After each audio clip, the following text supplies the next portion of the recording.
All right people, very good evening. बहुत सारे लोग हमसे पूछ रहे थे मेघालय ट्रिप के बाद कि टीवीएस आरटीएक्स का परफॉर्मेंस कैसा रहा।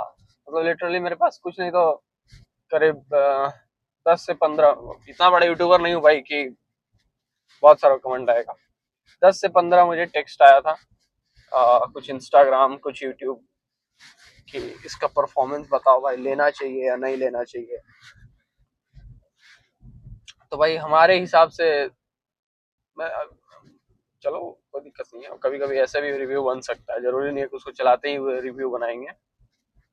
तो चलते चलते बातें भी हो जाएंगी।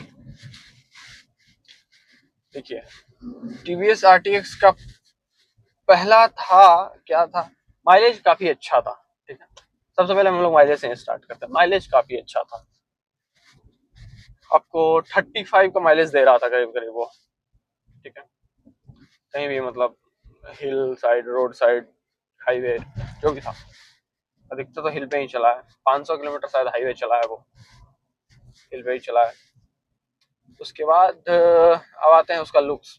लुक्स जबरदस्त था, मतलब जहां पे भी आप जाओ बंदा पूछेगा ही पूछेगा उसके बारे में। मतलब सामने से रोड प्रेजेंस या कोई बैक मिरर में देख रहा है, उसमें काफी अच्छा था, अच्छा लग रहा था। बड़ा बाइक, बिग बाइक फील दे रहा था। लुक्स हो गया। नेक्स्ट है अपना, क्या था उसका, आरपीएम, परफॉर्मेंस, ये सब करते हैं, बात करते हैं। परफॉर्मेंस में थोड़ा सा प्रॉब्लम आया था उसका, जैसे कहीं कहीं गाड़ी बंद हो जा रहा था हिल साइड पे, मतलब खड़ा है अचानक से आरपीएम खत्म, सीधा बंद। शिलोंग में हम जाम में फंसे तो उसमें प्रॉब्लम हो रहा था। हीटिंग वीटिंग उतना नहीं है, हीटिंग हिमालयन में ही है भाई, हिमालयन बहुत ज्यादा हीट होता है। हाईवे पे पता नहीं चलता, आप ट्रैफिक में यूज करोगे पूरा पैर केएफसी जैसे एकदम वो ग्रिल्ड हो जाएगा पूरा। तो वैसा कुछ नहीं था आरटीएक्स में, हीटिंग वीटिंग। और एक था कि जैसे उसमें थोड़ा प्लास्टिक ज्यादा यूज है, तो इजी है, आप इजी हैंडलिंग कर सकते हो उसको। डेली यूज के लिए भी वो बाइक है आपका, कह सकते हो आप, डेली यूज कर सकते हो। माइलेज आपको मिल ही रहा है, लुक मिल ही रहा है, इजी टू हैंडल है ही। उतना भी नहीं है कि आप उसको मोड़ने में दिक्कत करता है वो, ऐसा कुछ नहीं है। बड़ा है लेकिन आसानी से मुड़ जाता है। क्रूज कंट्रोल काफी अच्छा है, काफी मदद करता है, आराम से सेट कर दिया। हाथ वाथ छोड़ने की जरूरत नहीं भाई, मैं इसको प्रमोट नहीं कर रहा कि आप हाथ छोड़ के चलाओ। क्रूज कंट्रोल लगाकर कम से कम एक हाथ तो उस पर रहना ही चाहिए आपका। हाँ, ये है कि बेचारा गिर जाता है भाई कभी कभी, ज्यादा ही टूट फूट जाता है, कभी क्लच टूट जा रहा है, कभी ये हो रहा है। हाँ, उसको लेने के बाद आप आफ्टर मार्केट वो हैंड गार्ड ये सब लगवाओ, उसका हैंड गार्ड काम का नहीं है, पता चलता है थोड़ी देर में हिल जाता है पूरा वो।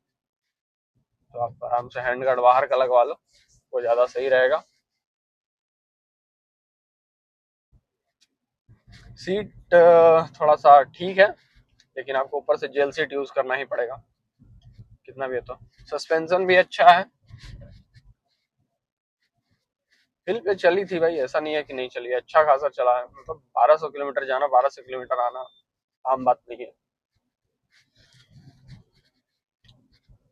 उसके बाद टायर ग्रिपिंग सही था, जो स्टॉक टायर आया फिलहाल के लिए ठीक है। आप जब तक उसको खींच सकते हो खींच लो, बाद में अपना जो मर्जी वो डलवा लेना टायर।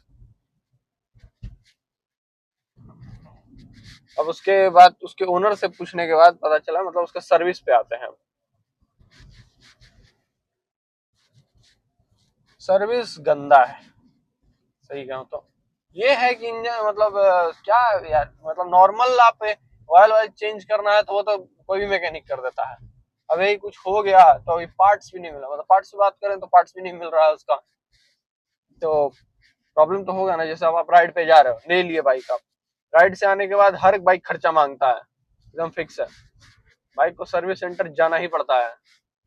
क्योंकि अगर आप बाइक को मेंटेन रखना चाहते हो तो एक बार सर्विस सेंटर लेके जाओ, यहाँ पे अपने लोकल मैकेनिक लेके जाओ, नट बोल्ट सब दिखवा लो कम से कम। ऐसे नहीं कि आए फिर दूसरे राइड पे चले गए, एक बार कम से कम एक चेकअप जरूरी है बाइक के लिए। लंबा टूर करके आए हो तो जरूरी है वो एक बार दिखवाना बाइक को। थोड़ा मोड़ा नट वट तो खुद भी बैठ के चेक कर सकते हो। चैन वैन में कोई इशू नहीं आया था उसका, आराम से चल रहा था। वही मतलब अब चैन लीव टाइम से करते रहो आप तो सही था वो, क्योंकि बारिश बारिश में भी भीगा था अच्छा खासा वो। इलेक्ट्रॉनिक सामान मतलब इलेक्ट्रॉनिक पार्ट्स भी कोई ये नहीं कि प्रॉब्लम कर रहा है बारिश में, सब कुछ सही था। फॉग लाइट उसमें एक इस बार लगवाया था, उसका परफॉर्मेंस फॉग लाइट का ठीक था, पता नहीं कोई सा जेजी का कोई वो ऑनलाइन ही लिया था सस्ते में ही। अब और क्या बचा, और किस चीज में बारे में बताया जाए। प्राइस के मामले में बहुत सही है बाइक। अगर आप बहुत लॉन्ग टर्म पे नहीं जाना चाहते हो, मतलब आप लो ज्यादा ज्यादा इसको 3 साल चला लेंगे 4 साल चला लेंगे, उस टाइप का ही है आपका RTX। उस टाइप का है। पावर फिगर की बात करेंगे, पावर ठीक है, 300 सीसी इंजन, और मतलब वेट रेशियो के हिसाब से पावर ठीक है उसका। हाईवे पे भी मतलब वो मैं हिमालयन से 100 तक जा रहा था, वो भी आराम से मेरे साथ साथ चल रहा था। कोई ऐसा नहीं कि ज्यादा वाइब्रेशन है, ये है वो है। वाइब्रेशन सब में है, ऐसा कुछ नहीं है, लेकिन वही एक होता है कि बहुत जो बर्दाश्त न कर पाओ वाइब्रेशन, जैसे बुलेट ये सब में होता है। बुलेट को 100 पे भगाओगे तो हालत खराब हो जाता है।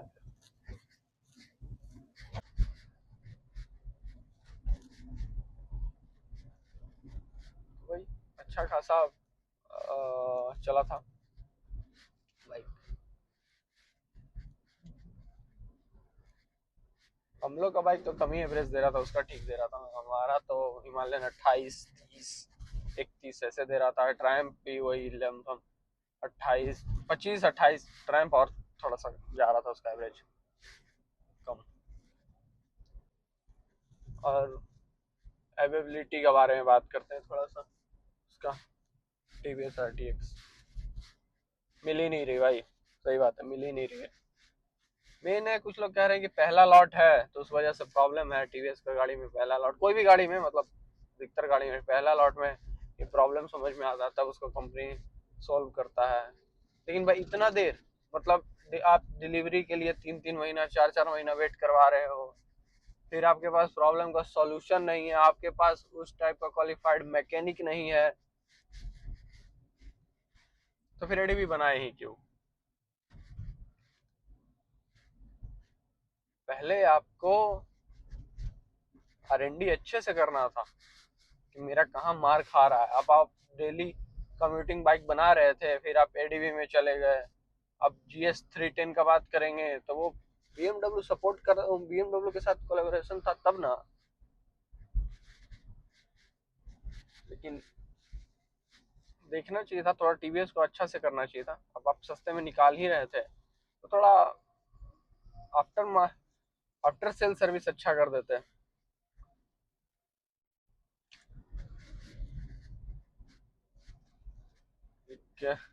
एक और अभी कोई वीडियो आया था, उसमें क्या सस्पेंशन 12,000 किलोमीटर पे उसका सस्पेंशन चला गया है, तो पूरा सस्पेंशन फ्री हो गया है, रियर सस्पेंशन, फ्रंट नहीं। बाकी धीरे धीरे तो ऐसा रिव्यू आता ही रहेगा। और कुछ आपको जानना है तो कमेंट कीजिए, या अगर इंस्टा पे फॉलो करते हैं तो वहाँ आप डायरेक्ट DM करके पूछ सकते हैं किसी के बारे में भी, मतलब if you want any suggestion something, I will definitely help you. चलिए फिर मिलते हैं नेक्स्ट ब्लॉग में। यार पटना भी जाना है, कितना दूर है अभी, 57 किलोमीटर और है।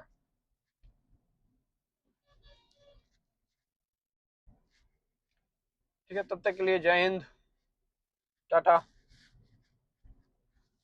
And if you like the video then do share, subscribe